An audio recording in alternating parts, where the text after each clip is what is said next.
Welcome back to America's Forum. I'm J.D. Hayworth. And I'm John Bachman. J.D., it sounds like the official line from the White House. It's kind of like It's a Wonderful Life, a Christmas miracle, perhaps, on Obamacare. Of course, the deadline was... I don't know if I go that far. I don't think an angel got its wings with the numbers, but go ahead. Well, it's a stretch, maybe. Anyway, let's talk about the deadline for Obamacare. It ended at midnight, sort of. You know, it's kind of a soft deadline. Monday afternoon, we saw a lot of glitches. It was preventing some people from getting onto the website and enrolling in the president's signature health care legislation. Still, the administration claims the overhaul is on track to sign up over 7 million Americans for the president's signature piece of legislation. But not everybody's buying this. Wyoming Senator John Barrasso, a surgeon by trade, says the administration is cooking the books on those enrollment numbers. Now, the debate is one thing about the enrollment numbers, but one question remains unclear. How many people have actually paid their premiums, and are they finding people in that younger demographic so important to making this program sustainable and affordable? On track for 7 million. Here to translate all of that and give us the case for Obamacare, our good friend, political commentator Rick Ungar. Rick, it's always great to have you on. This morning, coming to us from Newsmax, New York. Give me your best argument. Is it purity of intentions and the goal to cover the uninsured? Give us your best take on Obamacare on this, quote, day after the soft deadline.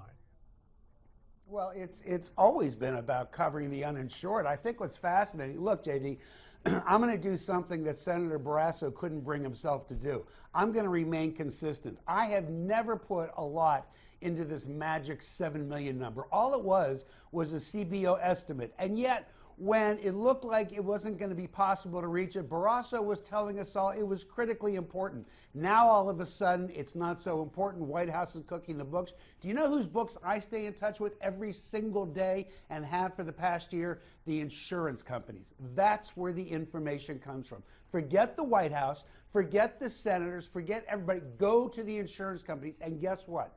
There's no cooking of the books, and shame on the senator for going that route.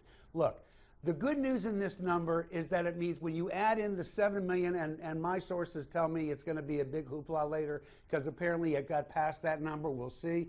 When you add that number to the millions of people who are covered now under Medicaid, the 3 million people who are being covered by their parents and stay on their policy longer, what it adds up to is we have a lot more Americans today who have health insurance. How is that a bad thing? Well, here's the thing, and I appreciate the fact you want to drill down on this, Rick. You were saying you were taking a look at insurance company numbers, but you just put all the data comes from. And you just put in two other big categories, two other changes, if you will, or at least distinctions we should make. Number one, the number of people covered by Medicaid. Now, correct me if I'm wrong, but under the sign up at healthcare.gov, that's also for people who are Medicaid eligible. And then you also talked about expansion for the 20-somethings staying on mom and dad's insurance. And so you've got those numbers there. But let's pursue the insurance company. JD, and there's a third thing. Neither. Yeah, go ahead. For clarity, just for clarity, neither of those numbers are part of the 7 million. Right. Two separate numbers. Okay. Added up, it takes you much higher. Okay, now, but here's the third challenge I see with reference to insurance. You had that whole episode, really traumatic for a lot of people who had insurance, but that insurance was initially deemed substandard. We went through people losing policies and those policies being magically restored. I guess the bottom line is this, Rick, if it's all about reaching out to the uninsured, why this kind of punitive progressivism that we saw where, oh, gee, we think the policy you have right now is substandard? It wasn't punitive, JD. Here was the reality of it. And by the way, we're going to talk a little bit, I hope, about the reality of those numbers. Look, everybody knew that once you changed the basic requirements of what an insurance policy had to have, and that did happen in Obamacare for better or for worse, depending on your point of view. Once you did that, a policy that no longer met the criteria was going to have to go away and be replaced by a new one. Now, here's what's interesting. I have personally talked to people who had some very bad things happen to them because of that change. So I am not going to be a denier and say that nobody suffered because of it. Some people did. But I've also talked to a great many people who came to find out, oh my goodness, I've got a better policy now, and son of a gun, I'm paying less money. Many are paying more money. It's not my thing to fudge the facts on this. I just want everybody to get involved with the facts.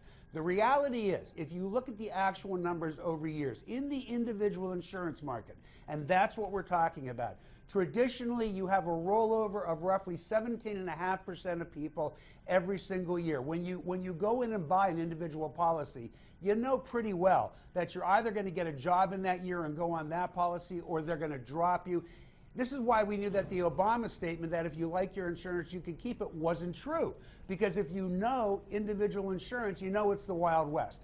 What we're finding out with the changes due to having drop coverage because the policies didn't meet the standard, it's pretty much the same number. Right now it's running about 1 or 2% higher than what it would have been had there never been an Obamacare. So yeah, bad for some people, no denying, more expensive for some people, no denying, good for many people and cheaper for many people. In any government policy of this size, it is true, there will be winners, there will be losers. Yeah, Rick, now we're looking at this here, and this is 2014. It's going to be a different story maybe next year in 2015.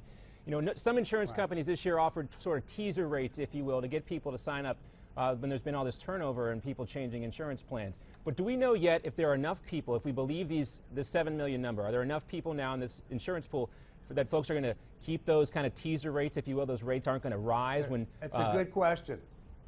And what's really the answer? Good question, because the one number we don't yet know, although I've gotten some indication from some studies out there, in what really controls premiums is the ratio of healthy people to sick people. We tend to call that the young versus the old, but in reality, in any insurance pool, you need to have 80% healthy to pay for the 20% sick to keep that pool under control. We do have to wait and see those final numbers. And what about I'm picking up anecdotally? And we're running out of time, but I want to ask you one follow-up to that. And we heard Kathleen Sebelius say, talk about this Galifianakis bump with these younger people. You know, how come the administration only seems to be able to furnish us with these numbers when it's convenient to them, and not when so many people are asking for early on in the process, and a lot of folks are worried about their premiums going up if we don't get these young people in these policies? I'll tell you why, and I'm not quite sure how you made the tie to that, to the Gadapoulos thing, but the problem is all of that data. Remember, as much as people want to call this government-run insurance, it's insurance company-run insurance. All that data has to come from the insurers. They do track it, and there is some data coming. What we know right now is that it looks like the pool rate for the young people is running at about 27% of the signups. Definitely good enough to make it work, not as good as we'd like to see. Like most things, reality tends to fall somewhere in the middle. Not as bad as the anti-folks want to pretend, not as good as what somebody like myself would like to see, but definitely workable. Let's see how that shakes out in the end. Absolutely, your premium will go up next year. Can you remember a year when it didn't? But it will only be single digit is what I expect. All right, we'll hold you to that one, Rick. And always great to hear from you, especially about Obamacare. Have a little jousting here on the set. Rick, we appreciate it. Next time we'll get into the whole politics of this thing, because obviously public policy relates to politics and the upcoming midterm. Rick, good to have you on. Thank you very much. Now, your comments we welcome and encourage, and you can reach out to us via social media. You can tweet us your comments at Newsmax TV, hashtag America's Forum. Of course, email is always reliable, and by the way, you don't have to use a stamp. Our address, connect@newsmaxtv.com. And then there's always Facebook. Go to facebook.com and check us out at Newsmax TV. America's Forum.